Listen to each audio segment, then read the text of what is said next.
Hi friends, welcome to my channel. இன்றைக்கி நம்ம சேனலில் என்ன பார்க்க போகிறோன்னா, நல்லா சூப்பரான டேஸ்டியான முட்டை பொரிச்ச குழம்பு எப்படி செய்யலாங்கிறது தான் பார்க்க போகிறோம். வாங்க வீடியோக்குள்ளே போகலாம். அதுக்கு ஒரு 1/4 கிலோ வெங்காயம் எடுத்து வாஷ் பண்ணிவிட்டு நல்லா குட்டி குட்டியாக கட் பண்ணி எடுத்துக்கோங்க. அப்புறம் ஒரு சின்ன பூண்டு எடுத்து அதையுமே குட்டி குட்டியாக கட் பண்ணி எடுத்து வச்சுக்கலாம். 5 முட்டை எடுத்து வச்சுருக்கேன். அப்புறம் ஒரு தேங்காய் ஃபுல்லாக திருவி இந்த மாதிரி நான் பிரித்து வச்சுக்கிட்டேன். இது பொரிக்கிறதுக்கு தேவையான பொருள். இப்போ ஒரு மிக்ஸி ஜார் எடுத்துகிட்டு அதில் ஒரு 1/2 டீஸ்பூன் சோம்பு, 1 ஸ்பூன் பொட்டுக்கடலை, அப்புறமால நம்ம துருவி எடுத்திருந்த தேங்காய், இது எல்லாத்தையும் ஒன்றா மிக்ஸ் பண்ணிட்டோம். மிக்ஸ் பண்ணி இதெல்லாம் நம்ம அரைக்க போகிறோம். கொஞ்சம் மசாலா சேர்த்து அரைக்கிறப்ப நல்ல வாசனையாக இருக்கும். இப்போது இதுக்கு தேவையான தண்ணி ஊற்றிக்கலாம். தண்ணி ஊற்றிட்டு தேவையான அளவு உப்பு சேர்த்துக்கலாம். அப்புறம் ஒரு 1/2 டீஸ்பூன் மஞ்சத்தூள் சேர்த்துக்கிறேன். அப்புறம் 1 டீஸ்பூன் சீரகத்தூள் சேர்த்துக்கிறேன். சேர்த்துட்டு இதெல்லாம் நல்லா அரைச்சி எடுத்துகிட்டு வந்துடலாம். அப்புறம் நம்ம எடுத்து வச்சுருந்த வெங்காயத்தை ஒரு பாத்திரத்தில் போட்டு அப்புறம் அந்த 5 முட்டையும் சேர்த்து மிக்ஸ் பண்ண போகிறோம். அதுக்கப்புறமா நம்ம அரைச்சி எடுத்துகிட்டு வந்த இந்த தேங்காய் மிக்ஸையும் போட்டு நல்லா மிக்ஸ் பண்ணி எடுத்துக்கலாம். நம்ம தேங்காய் அரைக்கிறப்பயே மசாலாஸ் ஆட் பண்ணியிருக்கோம், அதனால திரும்ப எதுவும் ஆட் பண்ண வேணாம். நம்ம இதை பொரித்து தான் எடுக்க போகிறோம். ஸோ இதை நல்லா ஒரு மிக்ஸிங் கொடுத்துக்கலாம். நல்லா மிக்ஸ் ஆனாலே போதும். அப்புறமால நாம் இதை பொரித்து எடுத்துக்கலாம். கையால் கூட மிக்ஸ் பண்ணலாம், நம்மளோட இஷ்டம்தான். ஸோ நல்லா ஒரு மிக்ஸ் கொடுத்ததுக்கப்புறமால நம்மளோட முட்டை பேட்டர் இப்படி தான் இருக்கும். ஸோ இதில் நம்ம எடுத்து வச்சுருந்த பூண்டை சேர்க்குறோம்.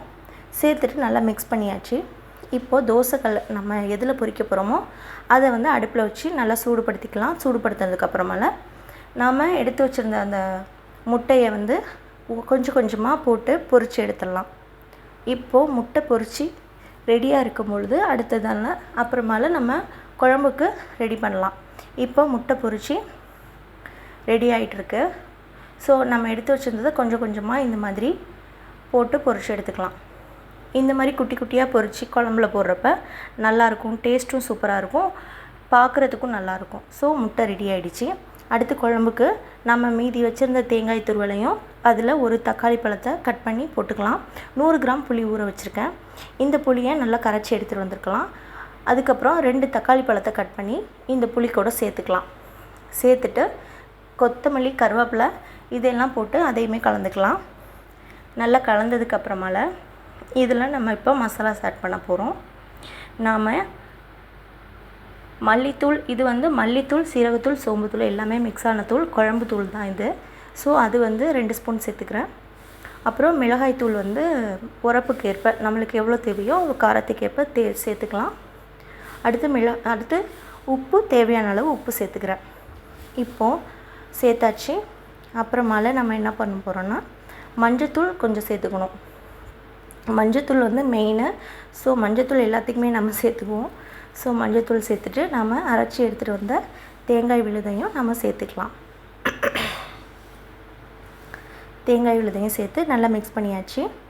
இப்போது அடுப்பில் ஒரு பேன் வச்சுட்டு அதில் கொஞ்சமாக எண்ணெய் ஊற்றிக்கலாம். அப்புறம் வெந்தயத்தை போட்டு நல்லா பொரிய விடலாம். வெந்தயம் நல்லா பொரிஞ்சதுக்கப்புறம் வெங்காயத்தை போட்டு நல்லா வதக்கி விட்டுடலாம். கொஞ்சம் மீடியம் ஃப்ளேமில் வச்சுக்கோங்க, ரொம்ப ஹை ஃப்ளேம் வேண்டாம். மீடியமில் வச்சுட்டு நல்லா வதக்கி விட்டுக்கோங்க. இந்த ஸ்டேஜ் போதும். இப்போது நம்ம என்ன சேர்க்க போகிறோன்னா கருவேப்பிலை சேர்க்க போகிறோம். கருவேப்பிலை போட்டு நல்லா தாளித்ததுக்கப்புறமால இப்போ ஓகே, இதுதான் கரெக்டான ஸ்டேஜ். இப்போ கருவேப்பிலை சேர்த்துக்கலாம். கருவேப்பிலை சேர்த்துட்டு நல்லா மிக்ஸ் பண்ணி விட்டுடலாம். அப்புறம் மிளகாய்த்தூள் நம்ம சேர்க்க போகிறோம். மிளகாய்த்தூள் சேர்க்குறப்ப நல்லா ஒரு கலர்ஃபுல்லாக இருக்கும். ஸோ அதனால் மிளகாய்த்தூள் சேர்த்துக்கலாம். தாளிக்கும் போது மிளகாய்த்தூள் சேர்த்தா கலர்ஃபுல்லாக இருக்கும். அப்புறம் நம்ம கரைச்சி எடுத்து வச்சுருந்த புளிக்கரைசலை சேர்த்து நல்லா இப்போ கொதிக்க விட்டுடலாம். ஒரு 15 நிமிஷம் கொதித்ததுக்கப்புறம் குழம்பு இப்படி இருக்கும். குழம்பு ரெடி ஆகிடுச்சு. குழம்பு ரெடி ஆனதுக்கப்புறம் நம்ம டேஸ்ட் பார்த்துக்கலாம். நம்மளுக்கு உப்பு கம்மியாக இருந்ததுன்னா உப்பு சேர்த்துக்கலாம். டேஸ்ட் எவ்வளோ இருக்குதுன்னு பார்த்துக்கலாம். எனக்கு இப்போது கரெக்டாக இருக்குது, டேஸ்ட்டு ஓகே. இப்போது நம்ம எடுத்து வச்சுருந்த முட்டை பொரித்து வச்சுருந்தோம் இல்லையா, அதை சேர்த்துக்கலாம். நான் ஃப்ளாஸ் வச்சு எடுத்ததுனால இப்படி இருக்குது குழம்பு. இப்போது முட்டையெல்லாம் சேர்த்தாச்சு. ஸோ சேர்த்துட்டு முட்டை சேர்த்ததுக்கப்புறம் குழம்பு வந்து நம்ம லோ ஃப்ளேமில் வச்சு ஒரு 5 மினிட்ஸ் கொதிக்க வச்சா போதும். அந்த கதகதப்பிலேயே நல்லா ஊறி போய் நல்லா சூப்பராக இருக்கும் டேஸ்ட்டு. அருமையான குழம்பு இப்போ ரெடி ஆகிடுச்சு. சூப்பரான இது முட்டை பொரிச்ச குழம்பு அழகான டேஸ்ட்டில் அழகாக ரெடி ஆகிடுச்சு. ஸோ இதை நீங்கள் செஞ்சு பாருங்கள், ரொம்ப சூப்பராக இருக்கும். திரும்ப திரும்ப சாப்பிட கூப்பிட்டுக்கிட்டே இருக்கும் இந்த குழம்பு. ஸோ டேஸ்ட்டு அல்டிமேட்டாக இருக்கும். ஸோ ஃப்ரெண்ட்ஸ் செஞ்சு பாருங்கள், கமெண்ட்ஸில் எப்படி இருக்குன்னு சொல்லுங்கள்.